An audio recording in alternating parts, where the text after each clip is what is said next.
Good evening. 2017 is the year of two very important anniversaries. One, as we saw in the previous episodes, is the 1917 Russian Revolution. The other, more distant but no less climactic, is the anniversary of the Protestant Reformation, which occurred in 1517, 500 years ago. Most of us have read or realize that revolutions occur as the result of a process, of a maturation in time, while the social temperature rises. The analogy that comes to mind is that of a pressure cooker. Until the safety valve opens up under steam pressure and makes itself heard, there is no action to be observed. And, to stretch the analogy, if there were no safety valve alerting the user, the pressure cooker would eventually explode. It is difficult to estimate exactly when the pressure cooker will explode. Maybe a minute fracture line inside the metal, will give way, but we can possibly find this out only when examining the broken pieces after the explosion. That fracture is the catalyst for the explosion. Something similar, we may say, occurs with revolutions, and since most, or at least many of us, are delighted with improbable adventures, impracticable plots, and inimitable characters, I will introduce here a character unknown other than to specialists, who we could say was the catalyst. He was the catalyst, the equivalent of the crack in the pressure cooker. His name is, or was rather, Johann Tetzel, a Dominican friar from Leipzig, Germany, who in his distinguished career had been condemned to be drowned for adultery and fraud, but he was saved by the Elector Prince of Saxony, the region of Germany where Tetzel had become famous as a preacher and a top salesman of indulgences. Here you can see one such indulgence signed by Johannes Tetzel. In recognition of Tetzel's salesmanship, Pope Leo X gave him the title of Doctor of the Church 1 year before Tetzel died of the plague. For those unfamiliar with Catholicism, an indulgence is the remission of the penance for various sins committed during one's lifetime via the intervention of the Church. The concept is closely linked to the idea of the purgatory, on which we will return later. Anyway, Tetzel turned out to be the unwilling and perhaps unwitting catalyst of the Protestant Reformation, because the excesses of Tetzel's salesmanship of indulgences came to the attention of an obscure professor of theology at Wittenberg, and his name was, of course, Martin Luther. Starting from the criticism of the indulgence business, he eventually condemned some cardinal principles of the Catholic Church. His ideas spread with great rapidity throughout Europe, and in turn we could say that the Protestant reform, more than geography, divided Europe between the North and the South. While about 400 years before, the Great Schism, which we covered earlier in one historical sketch, had first similarly split Europe into the Western Catholic and the Eastern Orthodox Church, rather.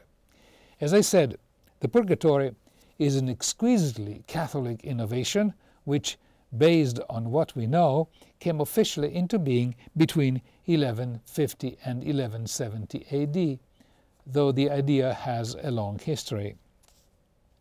The first to come up with the concept was St. Augustine, who lived between 350 and 430 AD. He sorted out souls into four categories: the good, the bad, the not so good, and the not so bad.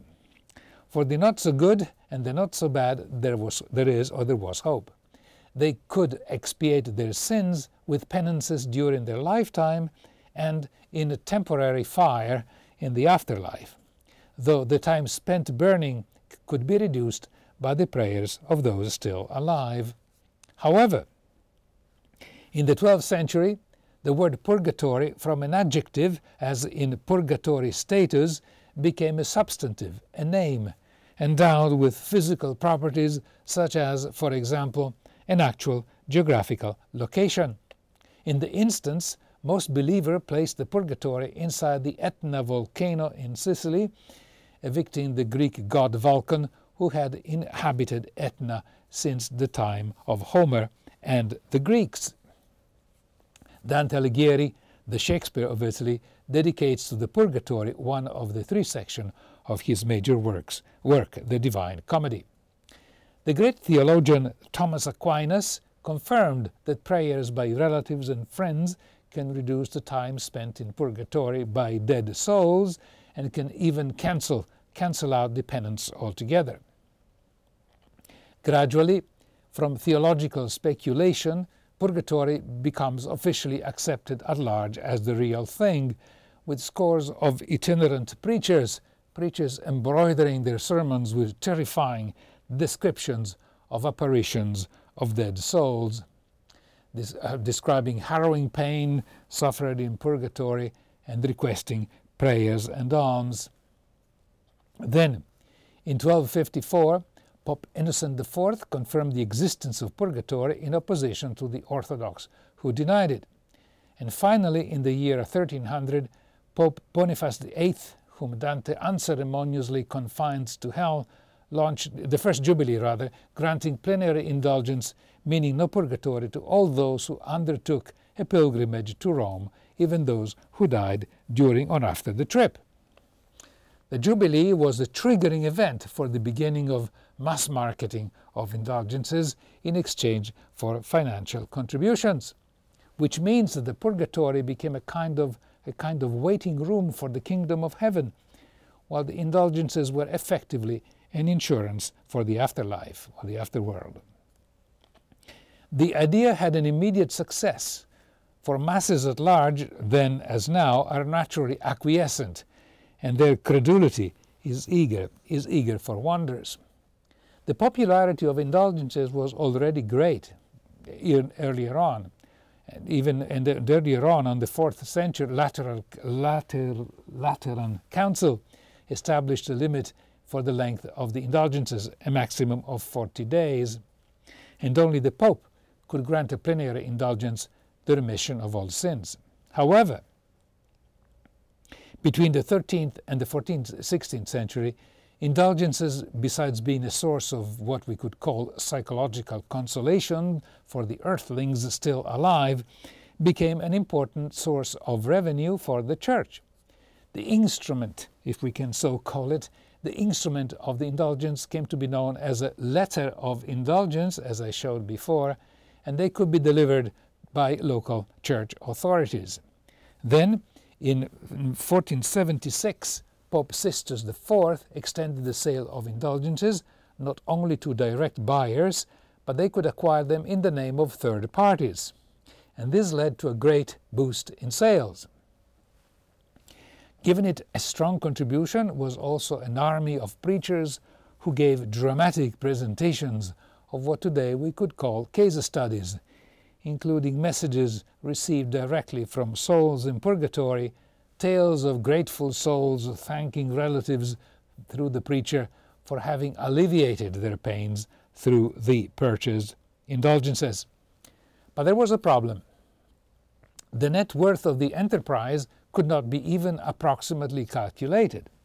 The cost of sales, in the instance, the raw cost of the intervention with unspecified metaphysical entities, was anything but clear, and the dividends were to be distributed when the beneficiary was no longer in this world. The situation came to a turning point at the beginning of the 1500s. And one contributing factor was the recent invention of printing in 1455, which meant that the letters of indulgence could be mass-produced. However, another condition, which today we would call geopolitical, came into play. In 1453, the Turks conquered Constantinople, and in 1470, the Turks conquered the last bastion of Christianity in Greece, the island of Euboea or Eubea, and this meant that the Turks threatened directly the Balkans, Italy, Austria, and Germany. In those circumstances, Pope Innocent VIII in 1487 announced with a papal bull the need for another crusade. To this effect, the Pope dispatched to Germany a very entrepreneurial French cardinal by the name of Raymond Peraudi, or we should say Peraudi in French. His objective was to persuade the German princes of the need to finance the crusade via the sale of indulgences.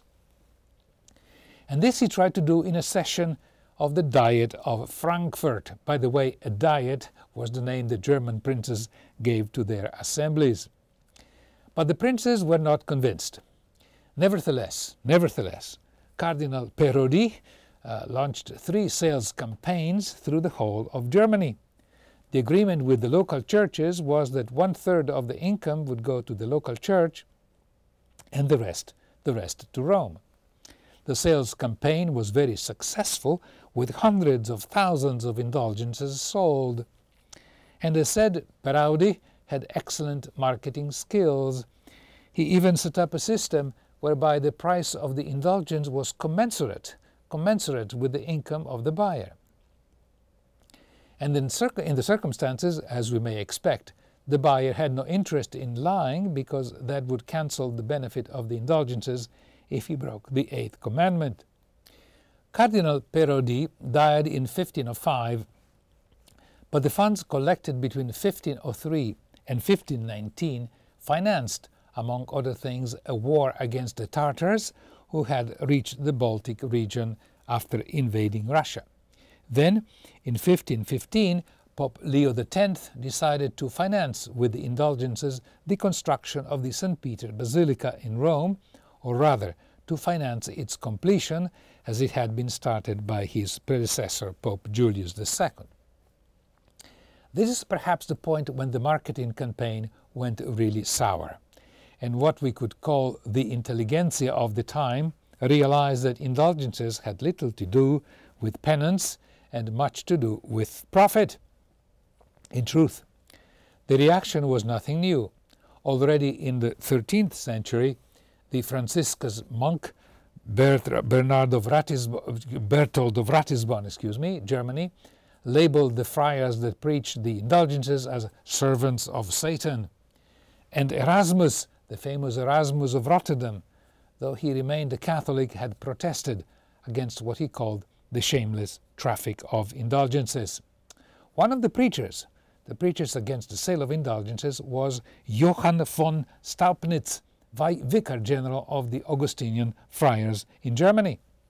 And he was also the spiritual guide of Luther.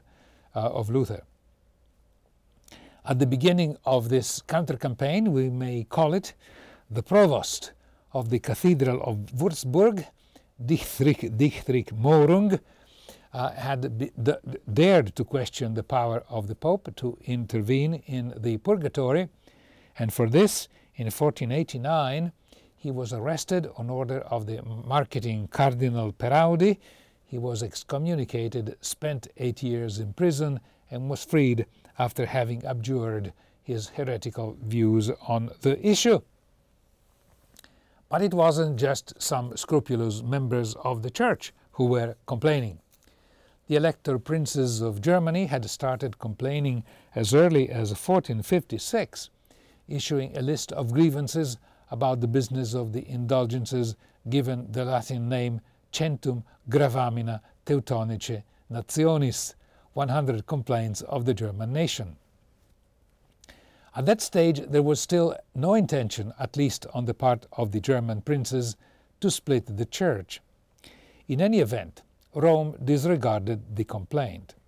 But the princes had a very practical reason for complaint. They were losing to Rome an important part of their revenue. In any event, gradually the attraction of the indulgences lost its marketing appeal, and commenting on the decline, Erasmus said, "This business of the indulgences began to cool the souls." To give you an idea, the revenue in 1517 was 15% of what it had been in 1502. How come, you may ask, that the Reformation Revolution took place just when the business of the indulgences was waning? As I said at the beginning, when comparing a revolution to a pressure cooker there was, the steam of resentment had been accumulating. Yes, the loss of revenue was a factor, but not the only one. In 1516, the town council of Nuremberg, for example, rejected a proposed special papal indulgence for the Holy Ghost and called it, actually went as far as define it, a cheating of the common people. But the Roman Curia, rather than understanding the general mood, reacted with a desperate measure that further aggravated those concerned. They reduced the validity of the indulgences to a maximum of 8 years, meaning that those who had paid for an indulgence of, say, 50 years now had to pay 50 minus 8 equal 42 years more of purgatory relief. It is no wonder, then, that Luther, in one of his 95 theses hung on the portal of the Cathedral of Wittenberg, says, "Given that the Pope with his indulgences seeks the salvation of the souls rather than money, why does he suspend the validity of the indulgences that have already been conceded when they are still valid?" But there was more. Given the decline in revenue, the Church thought that they needed better preachers. Especially interested was nonetheless the Archbishop Albert of Brandenburg. He was already Archbishop of Magdeburg, but in order to add the bishopric of Mainz to his domain, he had to pay 23,000 ducats to Rome, and for this he had indebted himself with the famous banking house of the Fuggers, and now he had to pay back the loan. And now there appears the character we mentioned at the beginning of the episode, Johannes Tetzel, master preacher. He preached carrying with him a wooden box destined to collect the money, called Tetzelkasten, and Tetzelkasten, which on the cover of which there was painted a devil that tortured the souls of the departed in purgatory.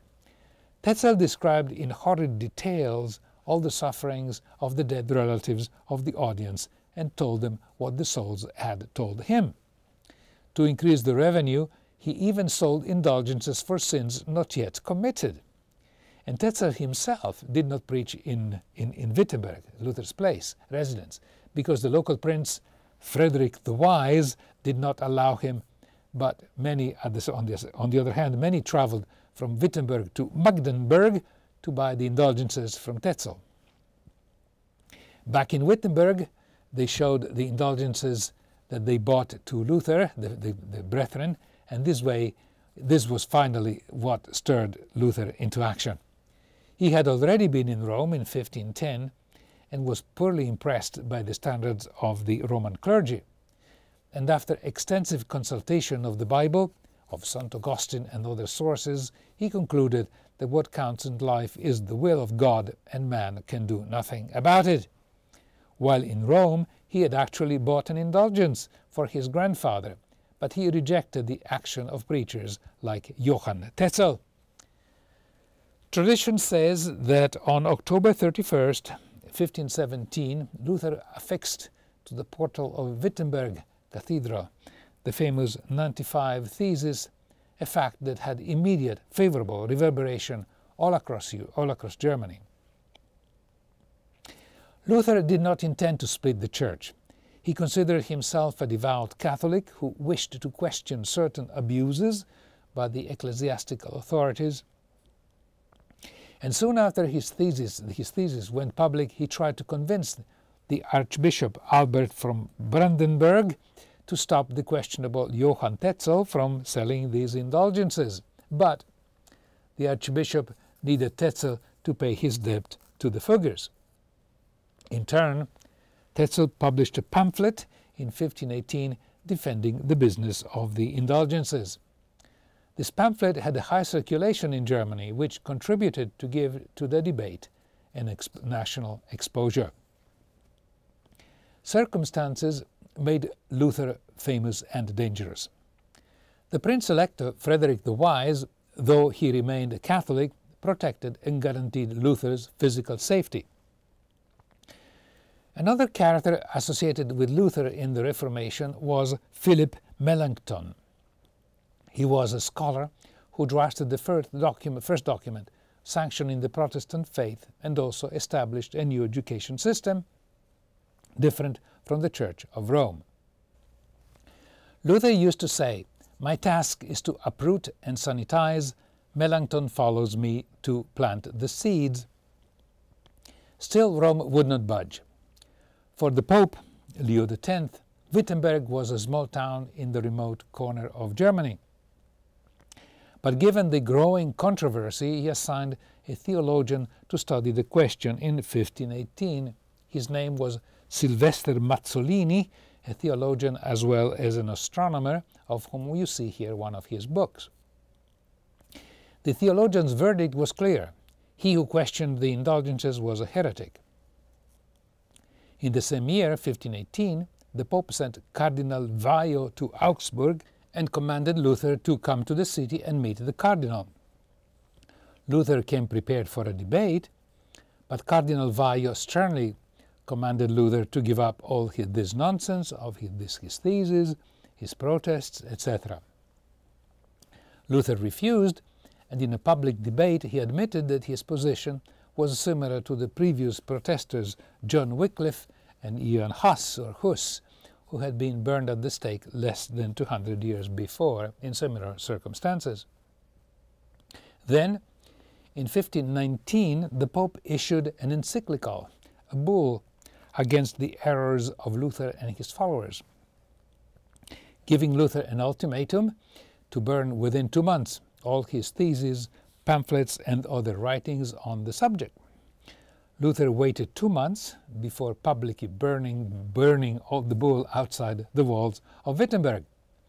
In the meantime, Luther had become even more radical, denying any validity to practices of Catholic doctrinal pronunciations added to the original text of the Bible. This included the cult of the Madonna, of the saints, the purgatory itself, all the sacraments except baptism and matrimony. Furthermore, he proclaimed the Pope to be the Antichrist, and consequently, in January 1521, the Pope excommunicated Luther. In April of the same year, the new emperor, Charles V, gave Luther one last opportunity to redeem himself. He summoned him to attend the Diet of Worms, giving him the possibility to repent and renounce his ideas. Luther arrived with a certificate of immunity issued by the Prince Frederick the Wise, the Elector of Wittenberg, but previous history with Wycliffe and Huss, as I said, proved the certificates to be essentially useless. Still, Luther had the guts to go to Worms and in front of the emperor to maintain his position, using solid arguments from the Bible, whereupon the emperor had no other option but to declare him an outlaw and heretic. Now, Luther was brought in secret to the castle of Würzburg in Thuringia. Here he worked on a new edition in German of the New Testament, followed by the translation of the Old Testament. And from them on, the Luther Bible became an indispensable presence in all German households, which, in turn, much contributed to the alliteration and increase in literacy of the north of Europe. While working on the Bible, Luther was said that he had been tempted several times by the devil, and at one point he threw the inkpot at the devil, and the spot on the wall is still extant, and it is an attraction for tourists. After returning to Wittenberg, Luther married Katharina von Bora, an ex-nun who gave him 6 sons. As we know, the Reform movement spread elsewhere in Europe, with Calvin in France, Zwingli in Switzerland, John Knox in Scotland, and of course Henry VIII in England. Though actually Henry did not like Luther very much. In a written dispute, King Henry called Luther an ass, and Luther allegedly replied telling Henry that he was the King of Asses. Luther was a political reformer, but not a social reformer. During the 1524-1525 Peasants' Revolution in Germany, he stood by the princes and scores of peasants were killed. One more question to answer. Why the followers of Luther are called Protestants? The term actually arose in 1529, when the Diet of Speyer in Germany allowed the princes and cities to decide autonomously which religion to follow. On the initiative of the emperor of the time, still Charles V, the Catholic majority obliged the cities who had adopted the Lutheran reform to come back to Catholicism. But the Reformed minority reacted with a written protest in which they refused to obey the injunction. There followed several decades of tensions and conflicts, and the effort of Emperor Charles V to impose Catholicism in Germany failed. Then, with the Peace of Augsburg in 1555, the Lutheran religion was officially recognized and the Latin formula adopted, cuius regio, eius religio, that is, he who runs a city or a region will decide which religion will be practiced in his dominion. It was not the end of the wars of religion. They dragged on until the Treaty of Westphalia in 1648, the following century. But this is a good point to end this episode. Thank you for watching, and until next time, I am Jim Molia for Historical Sketches. Good night.